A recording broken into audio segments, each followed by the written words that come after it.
அஸ்வினி நட்சத்திரத்தை பொறுத்த வரைக்கும் இந்த பாரப புத்தாண்டு வருடம் உங்களுக்கான பலன்கள் அப்படிங்கிறது பயணங்கள் அதிகமாக இருக்கும், விரைய செலவுகள் நிறைய இருக்கும், பயணங்களால் உடல் உபாதைகள் இருக்கும், கண் பல் சம்மந்தப்பட்ட ப்ராப்ளங்களை நீங்கள் சந்திப்பீங்க, கண்ணில் கண் எரிச்சல், வெப்பம் சம்மந்தப்பட்ட பாதிப்புகள் உங்களுக்கு அதிகமாக இருக்கும். உடல் நலத்தில் உடல் பொறுத்த வரைக்கும் எச்சரிக்கை தேவை, கவனத்தோடு செயல்படுங்க. வேலைன்னு ஓடாதீங்க. உங்களுடைய ஹெல்த்துக்கான ஒரு கான்சன்ட்ரேஷன் எடுத்துக்கோங்க.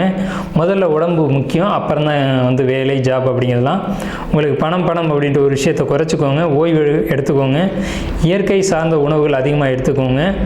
உங்களுக்கு கண் சம்மந்தப்பட்ட பிரச்சனைகள் வரலாம், எண்ணெய் அதிகமாக குறைக்கணும், உளுந்து அதிகமாக சாப்பிடணும், உளுந்தால் செய்யப்பட்ட பொருட்கள் அதிகமாக எடுத்துக்கணும், கால்சியம் சம்மந்தப்பட்ட ப்ராப்ளங்கள் வரலாம்.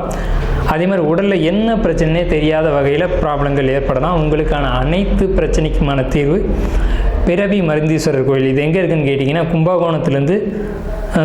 கும்பகோணம் பக்கத்திலே இருக்குது. கும்பகோணத்துலேருந்து உங்களுக்கு அந்த கோயிலுக்கான ஒரு பேருந்து வசதி அப்படிங்கிறதுலாம் உங்களுக்கு அதிகமாக இருக்குது.